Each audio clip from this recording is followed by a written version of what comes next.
তো যখন জোট হবে এটা একটা কম্প্যাক্ট জোট হয় এবং একে অন্যের ওপরে বিশ্বাস রেখেই এই জোট তৈরি করতে হয়।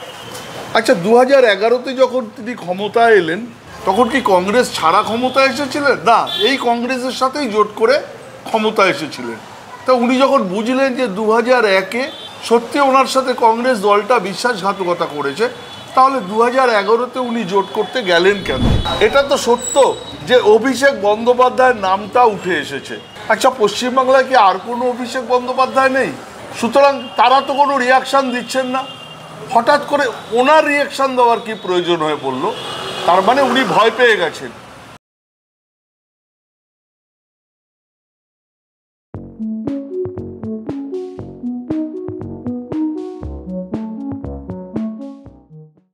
Hello everyone, welcome to mic on. আর যে সময় আমরা আজকে ভিডিওটা রেকর্ড করছি, আজকে নেতাজি ইন্ডোর স্টেডিয়ামে তৃণমূলের একটি কর্মী সভা হয়ে গেল, যেখানে বক্তব্য রাখলেন ডেফিনেটলি তৃণমূলের সমস্ত শীর্ষ নেতৃত্ব এবং মাননীয় মুখ্যমন্ত্রী মমতা বন্দ্যোপাধ্যায় এবং অভিষেক বন্দ্যোপাধ্যায়। সেখানে বেশ কিছু কথা উঠে এসেছে, সেই আমরা তার মধ্যে থেকে কিছু বিষয় নিয়ে কিছু আমাদের মনে হয়েছে কিছু বিস্ফোরক কথা উনি বলেছেন বা কিছু কন্ট্রোভার্সিয়াল কথা উনি বলেছেন, যে কথাগুলো নিয়ে আমরা একটু আলোচনা করব। এবং সেই আলোচনা করার জন্য আজকে আমি পেয়ে গেছি আমার সঙ্গে কংগ্রেস নেতা সুবীর চৌধুরীকে। সুবীরদাকে স্বাগত আমাদের চ্যানেলে। দাদা ধন্যবাদ। সুবীরদা, প্রথম যে প্রশ্নটা তোমাকে করব, মানে যেটা মাননীয় মুখ্যমন্ত্রী অভিযোগ করেছেন, বলেছেন যে 2001 সালে যে সময় কংগ্রেসের সঙ্গে তৃণমূলের জোট ছিল, সেই 2001 সালে কংগ্রেসের একাংশ তৃণমূল কংগ্রেসের সঙ্গে বিশ্বাসঘাতকতা করেছে, যে কারণের জন্য 2001 সালেই পালাবদল হয়ে যেতে পারত, যেটা 2011 সালে আমরা দেখেছিলাম।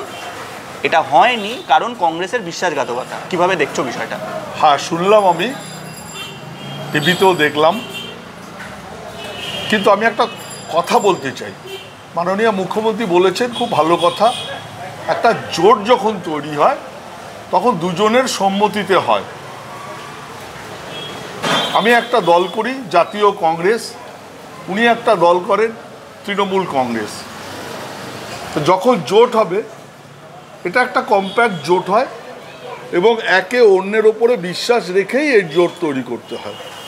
আমি জানি না উনি কেন এ কথা বলছেন, তবে ওনার কথার গুরুত্ব দেওয়ার কোনো কারণ নেই, কেন উনি মাঝে মাঝে এরকম আলপটকা কথা বলে ফেলেন।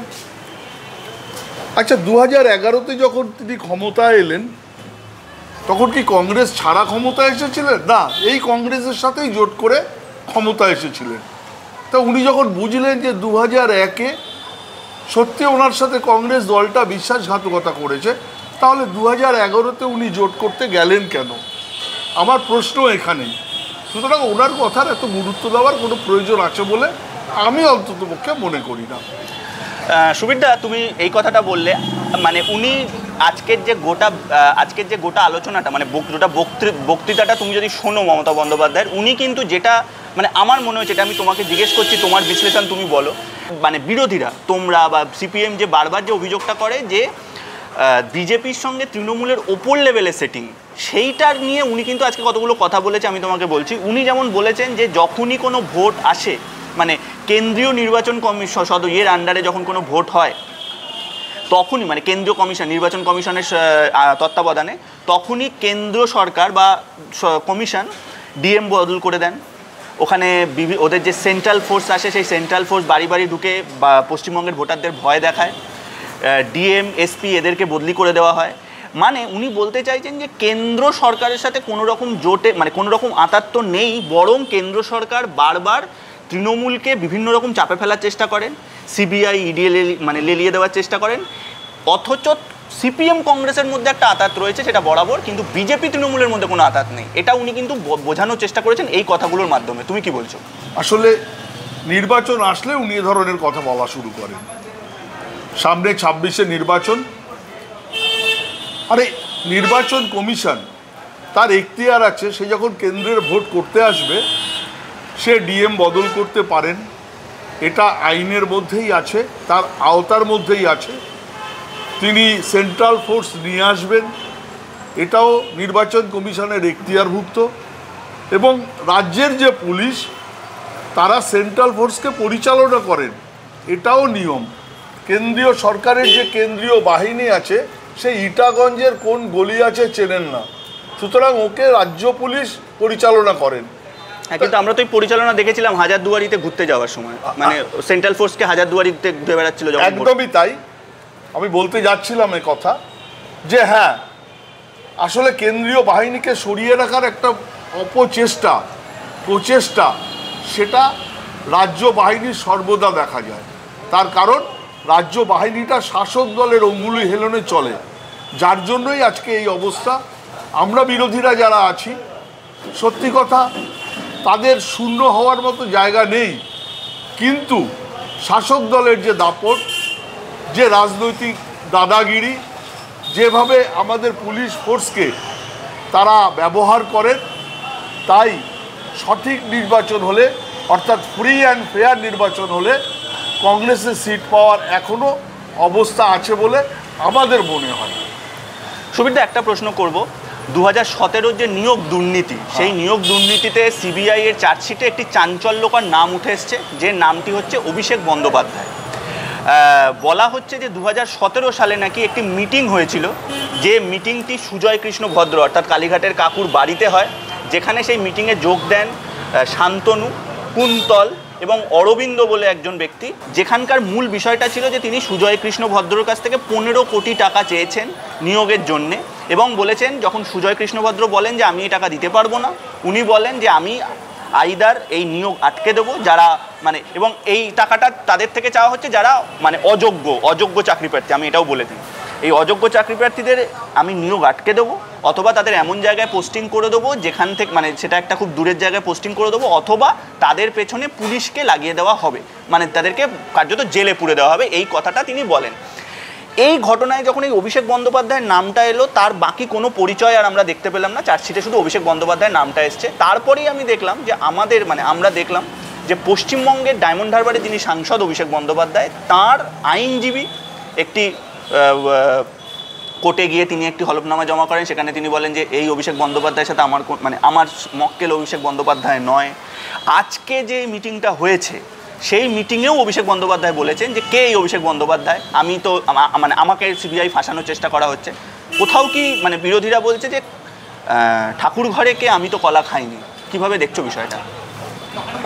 এটা তো সত্যি যে ভিডিওটা বা অডিওটা এসছে সেটা রেকর্ড হয়েছে, এবং এই মিটিংটা সুজয় কৃষ্ণ ভদ্রের বাড়িতেই হয়েছে।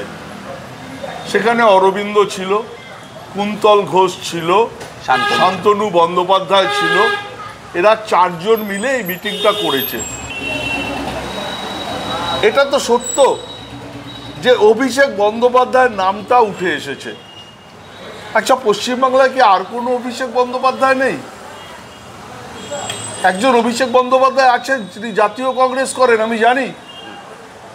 সুতরাং তারা তো কোনো রিয়াকশান দিচ্ছেন না। হঠাৎ করে ওনার রিয়াকশান দেওয়ার কি প্রয়োজন হয়ে পড়লো?